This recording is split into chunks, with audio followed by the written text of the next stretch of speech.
Hey legends, hope you're all doing well and had a fantastic weekend. Welcome back. I'm your trader Sam, and today I'm going to take you through some Bitcoin analysis to help you block out all of the noise, all of the FUD that you're hearing, and keep it simply based on the charts to get yourself into the best possible opportunities. Now, just remember, guys, I'm not a financial advisor. Everything that I'm saying within this video is just for entertainment purposes.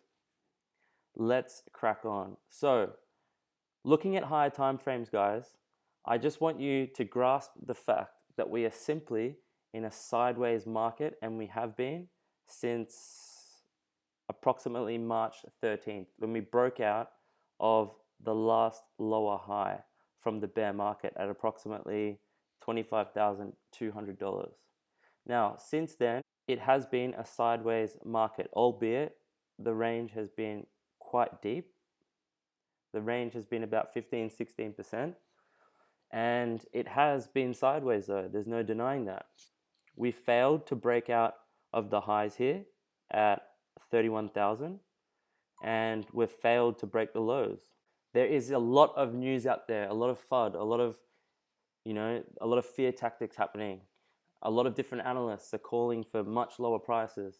There's extreme fear, people talking about 10, 8K, much lower. To keep things very basic, we are currently at support. The S&P 500, not long ago, on the 24th of July, it was less than 5% away from all-time highs. It's currently less than 10% away from all-time highs.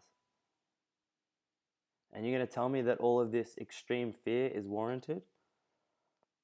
Now, the last lower, it hasn't even tested the last lower high yet at 4,330. Now, it would be a different story if we were down here way beneath 4,300 and, back within this range here. However, as we are currently at support, there is no need for all of this fear. Looking at the charts, the DXY, it's currently at resistance. So, going back to Bitcoin, as an investor, as a trader, you want to position yourself on these drops. You want to expose yourself on these drops. Yes, it's true, Bitcoin could go lower.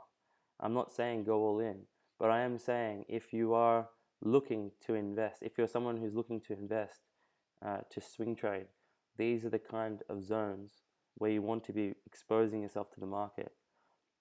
Price could come further down and test these lows over here at 20K. You got to be smart. Use a stop loss. If you do get stopped out, then you can have another chance at lower prices. But just expecting that, the lows here at 15K are going to be lost and we're going to 10 and 8K, it's just wishful thinking. So guys, you can see on the 2-hour time frame, having a closer look at price action for Bitcoin, there are a few potential intraday setups that we could look at for long or short positions. Now, at the value area low here, we have 25,751. Price has come down to that region a few times. I'm expecting that there is a lot of liquidity down here. So depending how risk adverse you are, if we were to come down an SFP from that zone, it could be a quick scalp. Personally, I'm more interested in getting in a bit lower where I believe would be a lot more liquidity at the edges of the range, right? So there's a deviation here beneath the value area low. There would be a lot of liquidity sat here.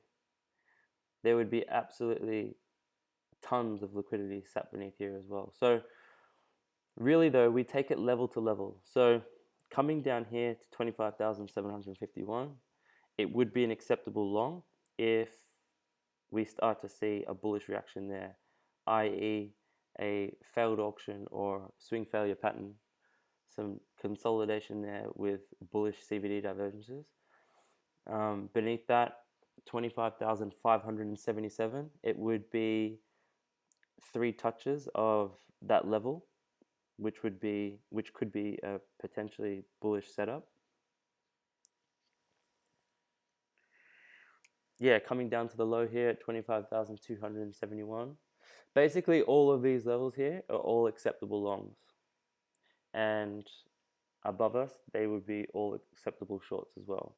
The best way to approach these kinds of ranges are when you get into a position, let's say either at the value area low or the value area high, or just above or just beneath.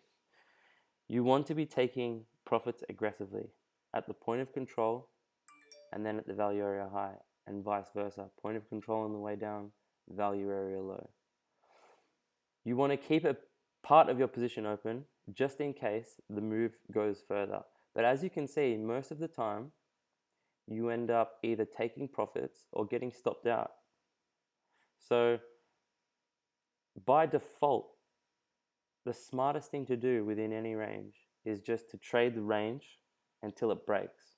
And that means take profits, keep partial amount open, and keep that open just for the possibility of a breakout. And manage your risk. You've got to be really quick. You've got to catch these failed breakout attempts really early with a tight stop loss so that you can expose yourself to the larger portion of the move. So guys, these are the levels. You can see them here on your charts. Obviously above price action, we're looking for shorts. Beneath price action, looking for longs. And you want to be checking CVD divergences to see if they are backing up your analysis going into, as price action is going into the level.